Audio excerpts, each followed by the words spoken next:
So a lot of Cowboys fans want to have the Dak Prescott conversation after yet another loss to the San Francisco 49ers. So I'll oblige. Let's have a Dak Prescott conversation. Welcome everyone into A to Z Sports Dallas Primetime. I am your host, Mauricio Rodriguez, streaming with you live every Sunday and Thursday night at 8 p.m. Central, and catching up with you Mondays, Tuesdays, and Wednesdays with quick hitting videos such as this one. Welcome everyone into the show. Happy to have you here. That was a rough game. That was some overall thoughts on the game. I'll give you them right now. The Cowboys are on a different tier as the 49ers. Now, I say that even though the 49ers walked into that Week 8 game with the record the Cowboys now have, which is a losing mark of 3 wins and 4 losses. Even though that was a record from the Niners before this game, I think the Cowboys were not at that level on Sunday night. And the reason why is the Cowboys don't have strengths. The 49ers, they do have strengths. They might be struggling, they might be banged up, but they walked into that game with one of the best pass defenses in the NFL, and they showed you why on Sunday. Because Dak Prescott was under relentless pressure.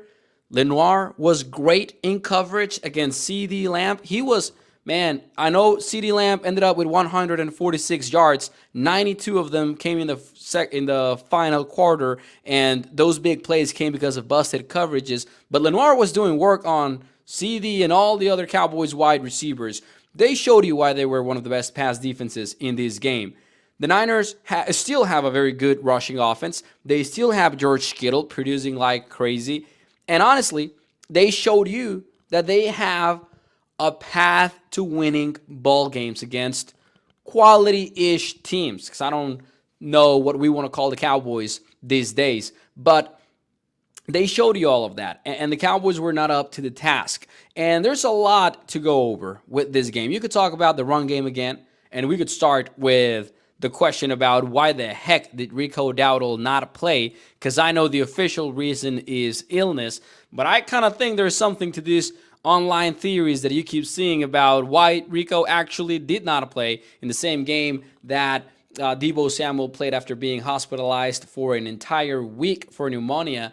So we can have that conversation another day. We could also have the conversation about the defense basically calling it a day after a half of production, because the Cowboys defense was pretty decent in the first half, right? They gave the Cowboys a chance. Then after that, they pretty much disappeared until late in the game when they did give the Cowboys a chance to go win it on offense. So there's also that. You got to give them some credit where credit is due. But everyone wants to talk about the quarterback. And a lot of the time, I do think that is kind of the natural response from Cowboys fans, because they want to blame one person and one person only. And the easiest way to achieve that is to point to the guy that always touches the ball on offense, who, other than the center, is going to be the QB. Now, most of the time, I think those reactions are overblown. Most of the time, I think Dak Prescott gets a lot of criticism when he really doesn't deserve it. But at this point, I do think it is worth having a conversation about Dak and come to the undeniable conclusion that the guy is not playing great. He's having some moments. Every game he has these moments of brilliance. And I know you can argue that he hit Kevontae Turpin on a dime in the final drive of the game that should have been a first down, should have gotten a chance to move downfield to maybe put together a game-winning drive, something that Dak has done throughout his career. But he's also missing a lot. In that first drive, you saw him essentially hand the football to the 49ers defense. The defense just happened to drop it. And that is one of the big things for me about Dak. He said it post-game. He said, I don't have to play perfect. And I think he's right. He shouldn't be asked to play perfect. I think that goes for the other 31 starting quarterbacks in the NFL. Asking a QB to play perfect is insane. Now, Dak doesn't have to play perfect, is what he said, but he also added, cannot have the turnovers, though. And that is true, man. Who cares if Dak goes out there and is not a touchdown scoring machine every single time? As long as he shows up in the fourth quarter like he sort of did versus the Niners. I know that last drive was not the case, and he sort of did that versus the Ravens too, when the Cowboys, in similar fashion, kind of cut down the deficit and got themselves in the right spot late in the game, only to end up losing it. But Dak has been very reckless with the football in 2024. I wouldn't even compare it to 2022 when he had a lot of interceptions, and a lot of people like to talk about it, because right now it's not even that he's had some unlucky bounces, which was the case for the most part back in 2022. Dak Prescott currently has thrown the second highest rate of turnover-worthy plays in the NFL. Now, turnover-worthy throws, he's got 16 of them. That leads the entire NFL. The names that are after him on this list, according to PFF, you will see the likes of Kirk Cousins. You will see the likes of Baker Mayfield, who are throwing the football a whole lot. But if you look at percentages, you're going to see Dak up there with Tyler Huntley, Jalen Hurts, Anthony Richardson, Kirk Cousins, Will Levis, Drake May, Andy Dalton, and sure you get Josh Allen next. But Josh Allen at least is, kind of like making up for it in other ways. Dak is turning the ball over a lot. Now, you look at completion percentage over expected, and for those of you who are not familiar with this stat, basically what it does is this. Based on down and distance, based on situation of the game, some websites like Next Gen Stats go as far as kind of factoring in receiver separation and all that stuff. They come up with this expected completion percentage, right? On average, how often does a quarterback complete a pass in that spot? And when you get completion percentage over expectation, which can be a negative number or a positive number, a percentage, if you will, you kind of get an idea as to, well, if they're asking him to throw hard throws, he's not doing it right, or he is doing as you would expect, blah, blah, blah. Dak is 26th out of 32 quarterbacks in completion percentage over expected. And here's the issue with that. I talked about Jalen Hurts being up there, right? I talked about Jalen Hurts being up there in the turnover-worthy throws. Jalen Hurts is number 1 in CPOE in the NFL this season, right? Aaron Rodgers is 29th in completion percentage over expectation, so even worse than Dak, which is impressive, right, for Aaron Rodgers. But Aaron Rodgers has the third lowest turnover-worthy play rate in the NFL.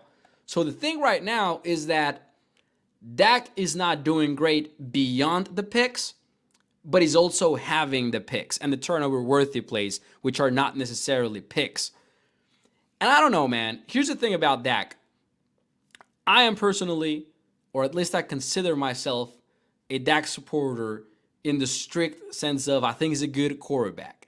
And I think that paying him, the big deal that the Cowboys paid him, was the only viable route that the Cowboys could take. I thought that was a no-brainer, and I still think that right now.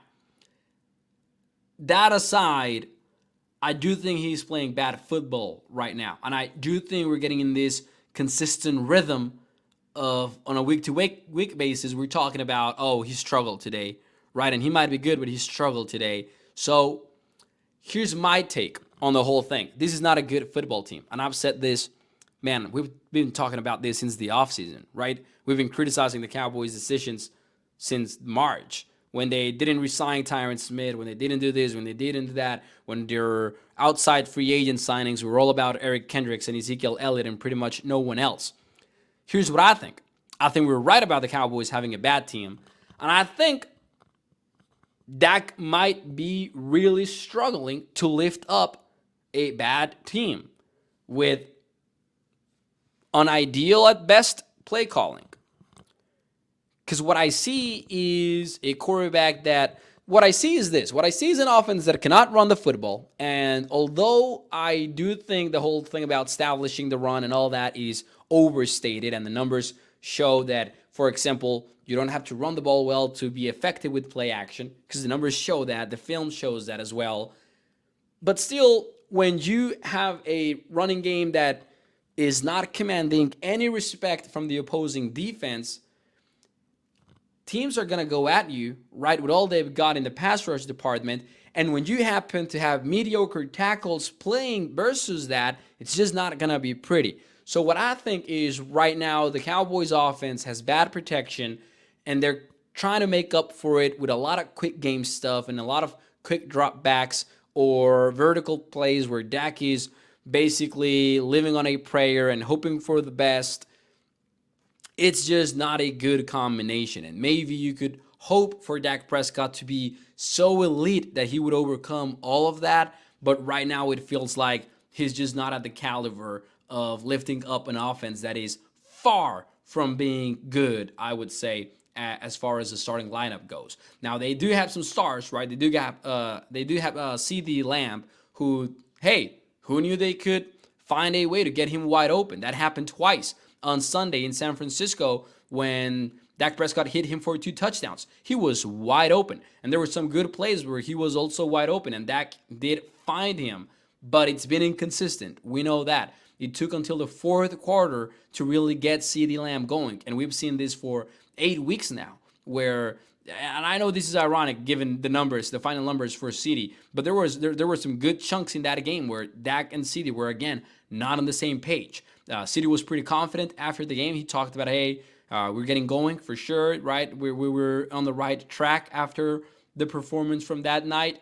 But, man, you just got to see more from this QB right now. And I think that the numbers do say it all about Dak Prescott. He's not being very accurate, and he's risking the football a whole lot. Now, EPA per play goes for more of the team. It's more of a team stat than a player stat, I would say. But Dak is still 22nd in the NFL right now. So something's got to change. And the question becomes, how do you get Dak to actually lift up the offense that is so far struggling, right? Because that's what's been happening. However, man, let me ask you something.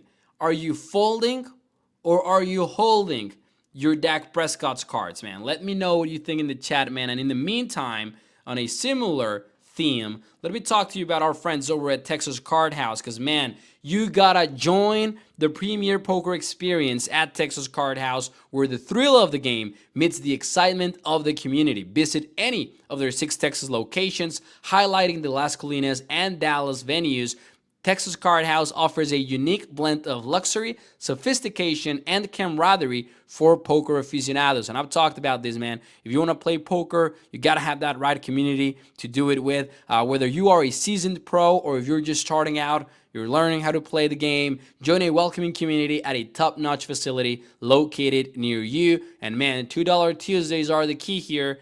Every Tuesday, $2 draft beers, or you can check out the Low Ball Happy Hour every day from 2 p.m. to 7 p.m. Link is in the description below. Shout out to everyone at Texas Card House. My question was, are you holding or are you folding on Dak Prescott? And I'll tell you what, I'm holding on Dak as a QB, but I am folding on believing that he can lift this offense right now, because I think this offense is significantly bad, and I would guess that the only viable route for the Cowboys to see an improved version of Dak is if you straight up give up on all the verticality and you start playing a lot of horizontal offense and try to put together these sustained long drives every time you're on the field. But I don't know if you've got the running game to do that. I don't know if you've got the playmakers to do that beyond CeeDee Lamb, because honestly, it's been inconsistent beyond that, and even with number 88.